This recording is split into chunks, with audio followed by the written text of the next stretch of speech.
Hello friends. दोस्तों, मौसम के बदलने का प्रभाव न केवल व्यक्तियों पर पड़ता है बल्कि पौधे भी इससे अछूते नहीं रहते हैं और उन पर भी चाहे सही दिशा में चाहे गलत दिशा में इसका प्रभाव पड़ता ही है, प्रभाव दिखाई ही देता है। चाहे मौसम गर्मी का हो या सर्दी का। वैसे तो अक्टूबर नवंबर की जो ओस होती है वो पौधों के लिए बहुत ही फायदेमंद होती है, लेकिन जब तेज़ ठंड पड़ने लगती है तो इस ओस के साथ पड़ने वाला जो कोहरा होता है वो पौधों को बहुत नुकसान पहुंचाता है। ख़ास तौर से तुलसी जी के लिए तो ये कोहरा बहुत ही नुकसानदायक होता है। और जब इस कोहरे के साथ ओस इनकी पत्तियों पर पड़ती है तो इनकी पत्तियां झुलस जाती हैं और ये हमारा पौधा सूखने लगता है। दोस्तों, जैसा कि हम सभी जानते हैं कि हिंदू धर्म में तुलसी के पौधे को देव तुल्य माना जाता है और हर घर में तुलसी जी की पूजा होती ही है, तो इनका आयुर्वेदिक महत्व तो जग जाहिर है। लेकिन तेज ठंड के साथ तुलसी जी पर विपरीत प्रभाव दिखाई देता है। इसलिए आइए देखते हैं कि तुलसी जी को तेज ठंड, विशेषकर दिसंबर जनवरी की तेज ठंड और कोहरे के विपरीत प्रभाव से हम कैसे बचाएं। तो इसके लिए हमें कुछ विशेष उपाय अपनाने होंगे। तो दोस्तों, सबसे पहले आप ये देखिए कि तुलसी के पौधे पर जो भी सूखी डालियां हों उसको हम एक तेज़ धार वाली कैंची से उसको हमें कट करके निकाल देना चाहिए, क्योंकि ये सूखी डालियां जो होती हैं किसी भी पौधे के एनर्जी को अपनी तरफ, अपने को बचाने के लिए खींचती रहती हैं, तो इनको तो निकाल ही देना चाहिए। साथ ही साथ तुलसी जी की मंजरियां जो हैं वो तुलसी जी के लिए एक भार स्वरूप हैं और ये मंजरियां एक तरह से तुलसी जी की उम्र को घटाती हैं। यानी उम्र, ऐसा लगता है कि जैसे उनकी उम्र पूरी हो चुकी है। लेकिन अगर आप इन मंजरियों को हटा देते हैं तो एक बार फिर से तुलसी जी में नई जान आ जाती है और वो फिर से हरी भरी हो जाती हैं। तो सबसे पहले हमें इस तेज़ ठंड के महीने में ये करना चाहिए। आजकल खूब मंजरियाँ दिखाई दे रही हैं, तो इन मंजरियों को दोस्तों आप किसी भी कैंची से धीरे से अलग कर लें और इस मंजरियों को फेंकें नहीं। आप इसको देखिए, ये तेज़ ठंड का समय चल रहा है तो आप काढ़े में, चाय में इसका प्रयोग कर सकते हैं। हालांकि मंजरियों को बहुत ज़्यादा नहीं यूज करना चाहिए क्योंकि इसमें आर्सेनिक होता है, तो आर्सेनिक हमारे दांतों के लिए बड़ा नुकसानदायक होता है। इसलिए बस थोड़ा सा आप चाय में डालें या काढ़े में डालें तो ये बहुत ही फ़ायदेमंद होता है।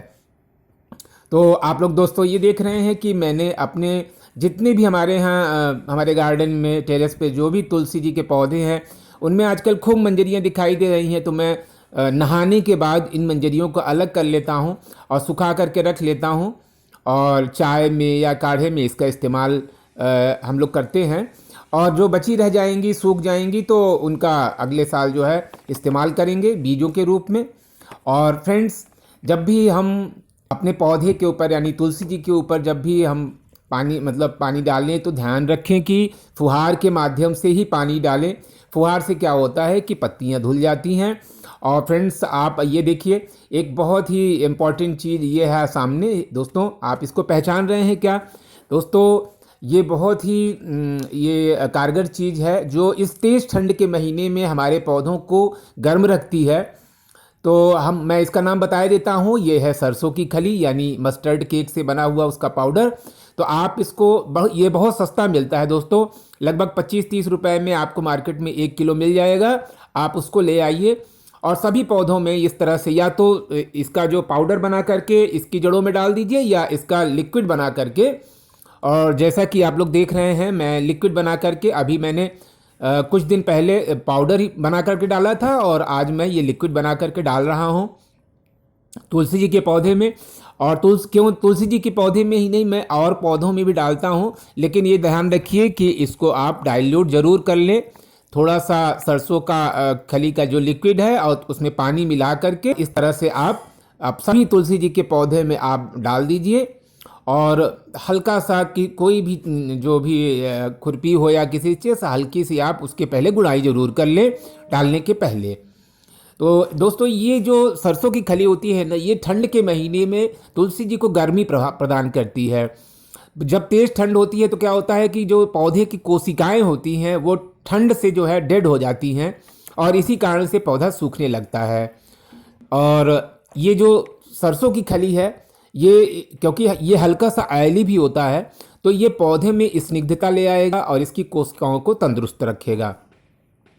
और दोस्तों, ये अगले टिप्स मैं आपको बता रहा हूँ ये जो आप भूसा देख रहे हैं, यानी जानवरों को खिलाया जाने वाला ये जो हस्क है, ये बड़ी कमाल की चीज़ है। ठंड के महीने में आप एक तरह से मल्चिंग कर दें जड़ों की, तुलसी जी के पौधे की, तो ये जड़ों को गर्म रखता है। जड़ों को गर्म रखने में ये बड़ा ही कारगर है। और इस तेज़ ठंड के महीने में हमें और क्या चाहिए, जो जड़ है वो बहुत ज़्यादा ठंड युक्त नहीं हो जानी चाहिए। तो ठंड बस से बचाने के लिए ही ये इस तरह से आप भूसे के माध्यम से इसकी मल्चिंग कर दें, और इसमें जो तत्व हैं वो भी मिल कर इसमें मिट्टी में जाएंगे और पौधे को ताकत प्रदान करेंगे। तो ये भूसा जो है आपको मार्केट में मिल जाएगा, ये भी बहुत सस्ता मिलता है।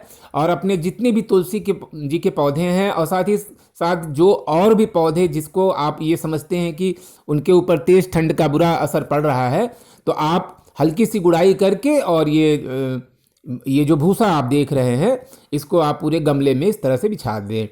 और आपको ज़्यादा समय तक नहीं, बस 1-1.5 महीने जब तेज़ ठंड पड़ती है तब इसकी ज़रूरत पड़ती है। उसके बाद आप इसकी गुड़ाई करके आप इसको हटा भी सकते हैं। तो दोस्तों ये देखिए, मैंने अपने सभी ये श्यामा तुलसी और रामा तुलसी दोनों तरह की तुलसी हमारे पास हैं, तो दोनों में इस तरह से मैंने भूसा डाल दिया है। और अभी देखिए, इस समय आज 20 दिसंबर की तारीख है और तेज़ ठंड पड़ रही है, लेकिन मेरी तुलसी जी बिल्कुल हरी भरी है और पत्तियां इनकी पूरी तरह स्वस्थ हैं, क्योंकि मैं इनकी मंजरियों को हटा देता हूं और वही सरसों की खली का इस्तेमाल करता हूं। और आपने जैसा कि देखा कि ये भूसे का भी मैंने इस्तेमाल किया है इसकी जड़ों में, जिससे कि तुलसी जी की जड़ें बिल्कुल गर्म रह सकें।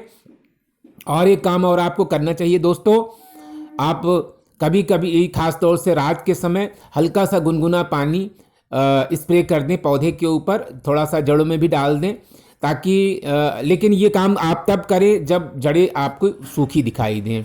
यानी जब भी आप जल वगैरह चढ़ाएं तो बहुत ज़्यादा जल न चढ़ा दें। तेज़ ठंड के महीने में तुलसी जी को कम से कम पानी की ज़रूरत होती है, लेकिन ऐसा भी ना हो कि बिल्कुल भी पानी न डालें, क्योंकि पाले में यही पानी जो है हल्का सा पानी अगर आप डालते हैं तो वो फ़ायदा पहुंचाता है पाले के महीने में। हम एक काम और करें कि ये जो पत्तियां तेज़ ठंड की वजह से ऐंठने लगती हैं, और तो उसके लिए क्या करें कि थोड़ा सा ये हल्दी टर्मरिक का पानी में, लगभग 1 लीटर पानी में 2 चम्मच टर्मरिक का पाउडर आप घोल करके पूरे पौधे के ऊपर स्प्रे कर दें।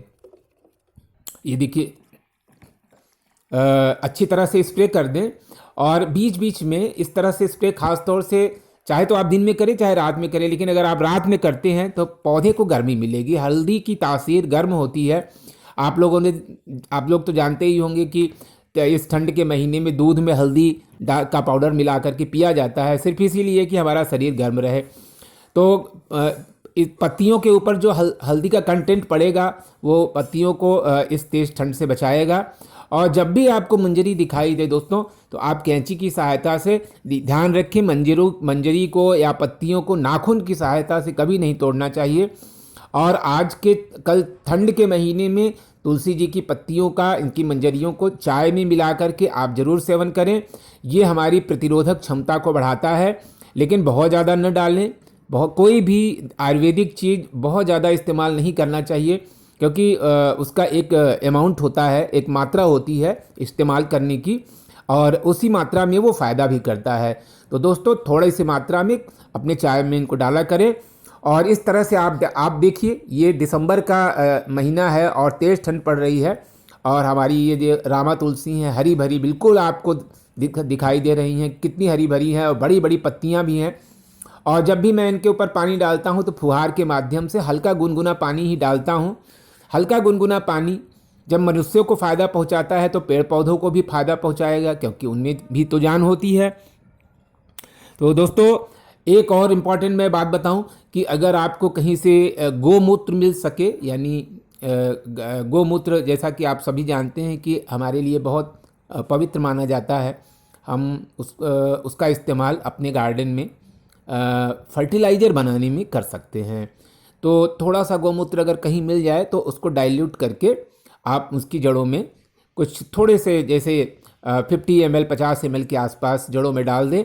ये जो गोमूत्र होता है इसमें नाइट्रोजन का कंटेंट होता है, इससे कोशिकाएं मजबूत रहेंगी। तो दोस्तों ये वीडियो आपको कैसा लगा प्लीज़ कमेंट करके आप ज़रूर बताएं। और आप अगर मेरे चैनल पे नए हो तो उसे सब्सक्राइब कर लें और इस वीडियो को लाइक और शेयर करें। तो दोस्तों, कमेंट की आशा के साथ हम मिलते हैं फिर दूसरे वीडियो के साथ।